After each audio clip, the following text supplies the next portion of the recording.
Now our next speaker is a person who I just met yesterday. This lady is having a knee surgery replacement. In other words, she can barely stand on her feet. But she decided to come and walk for miles, drive for miles to come and be here with us. And she'll tell you what all the suffering is all about from Vladimir Putin. She is the president of the New York City branch of the Ukrainian Congress Committee of America, and a member of the American European Solidarity Council of New York. From the Ukraine!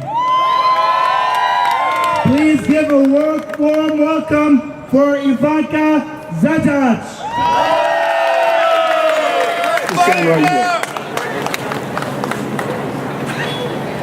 Good afternoon, dear brothers and sisters, my Syrian brothers and sisters.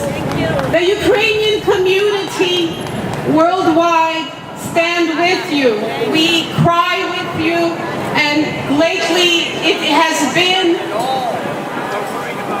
a very emotional feeling that we are acting now as mothers and fathers and doctors and nurses and feeling all the pain that is going on. We feel sorry for all the children that are suffering, and we pray for them. We pray for everybody. In 2013, Ukrainian people had a president who was on the same path to destroy Ukraine's freedom.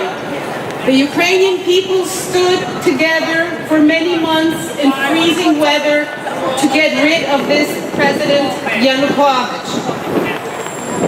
The people have a new government, the people have a new president, but all presidents must be watched.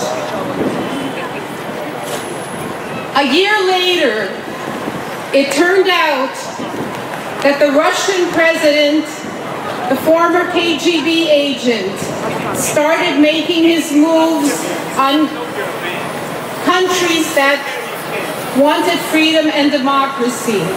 Crimea was the first land that little green men walked upon. This was right after the Sochi Olympics. The Sochi Olympics, we stood here in Times Square supporting the Circassian community from the Caucasus Mountains, where many years ago they also had the Circassian genocide on the land of where the Sochi Olympics were held. After that, a war started, an undeclared war. They called it an anti-operation war. Volunteer battalions were formed. They did not have any kind of equipment. Volunteers all over the world, and us here too, needed to mobilize to help Ukraine. We dressed all the soldiers, equipped the soldiers until the Ukrainian government got on its feet.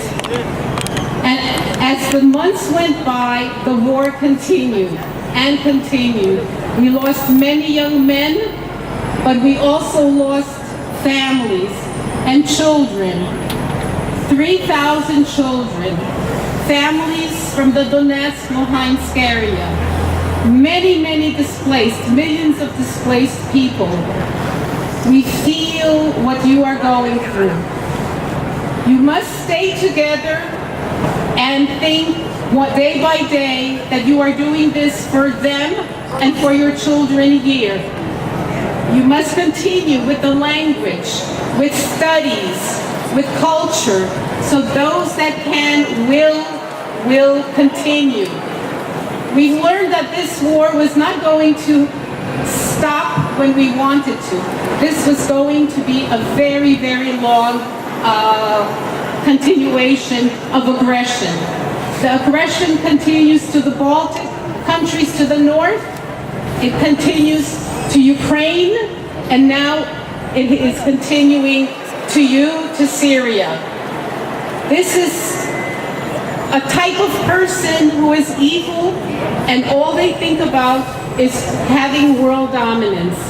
The West was slow, very slow, to acknowledge and to accept, for whatever reasons we know, usually wars consist of, but we must persevere. And it is us from here that we start to talk to our representatives, our senators, and keep talking and talking until they understand and agree. The Russian aggression has touched on not only the war, the physical fighting, but also the fake news and all the other ways of getting into computer systems and power grids and nuclear plants. We must be very vigilant and have many people doing many other jobs until the West knows that it's going to be time to respond.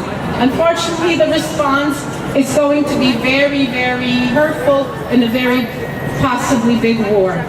We must try to keep it, for now, as diplomatic as possible to show that we can. But if not, to protect our democracies, we will fight.